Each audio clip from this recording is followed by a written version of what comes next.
Are you trying to get more product manager interviews, but for whatever reason, you're not beating the ATS to get more phone screens? If anything, you feel like you're getting beaten down by the ATS. Well, I'm going to be talking about what are the most searchable product management buzzwords that you need to be having on your resume.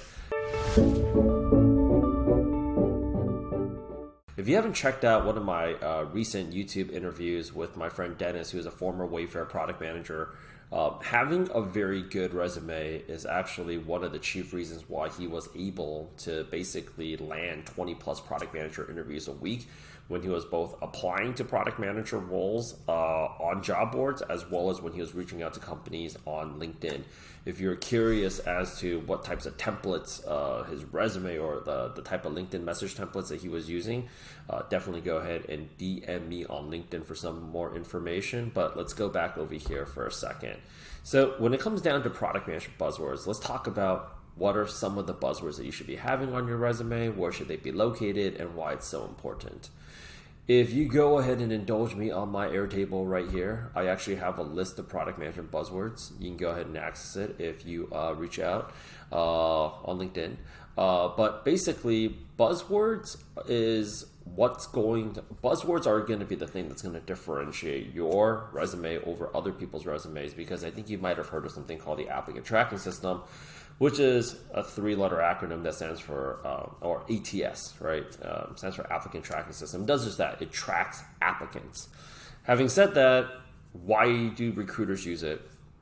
Recruiters use it for a number of reasons, but since the pandemic, basically, nobody had access to a printer during the pandemic, nor does anybody want a printer, a Xerox machine in their apartment in New York or San Francisco or LA.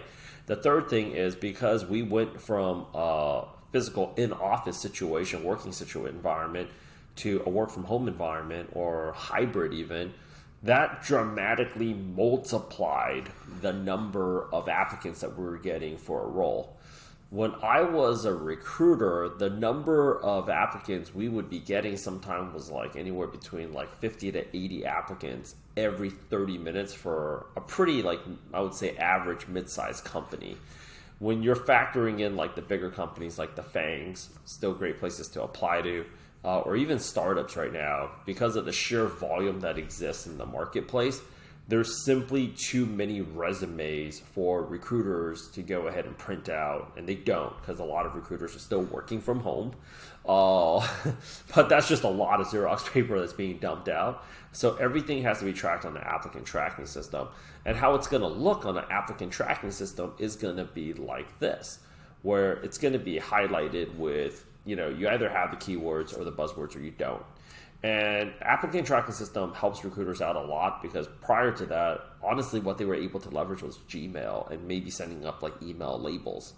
With an applicant tracking system, they can go ahead and filter out based upon their custom tables, how they like it set up. They can go ahead and have a table view. So think about like the standard spreadsheet view that you would see on a Google Sheet, Excel, or on an Airtable.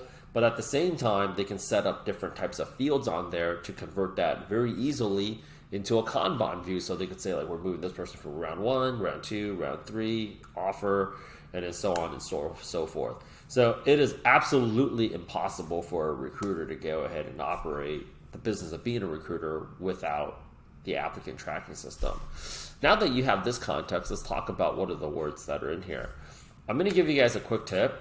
Definitely get access to this Airtable, but don't just list out the skills. What's going to matter most is actually software applications and tools that product managers use quite often, like Figma, Miro, Jira, Confluence. If you do things like road mapping, it's much better for you to have like RoadMonk than road mapping. Still include road mapping, but general skills don't hit the point system on the ATS as hard as the actual software application. So you can write project management, or you can go out there and write Asana. It's going to go and highlight you better, especially because companies prioritize certain types of software higher because maybe they're using it. If they're using ClickUp already for project management, if they're using Monday.com for project management, if they are using Asana already for project management, like you putting project management, yeah, we're looking for a product manager that has project management background, but being able to go ahead and have the specific software applications puts you in a much better light. So what types of buzzwords can we go out there and have on there? Anything from like Python, SQL, VBA, HTML, Trello, Slack, Confluence, Evernote. Don't go and question whether or not like Evernote really added in there. You never know. Sketch, Figma, Mixpanel, Pendo, Optimizely. You're getting the picture, right? You can go ahead and include everything into a chart such as this. And this is where I see a lot of product managers make a mistake. They have like a one-liner for skills down here next to hobbies. Pack it up here, because the farther up it is, this is where most people are looking at your resume. The farther up it is on your resume, the machine interprets that it's more recent. So that's something that you've been using more recently.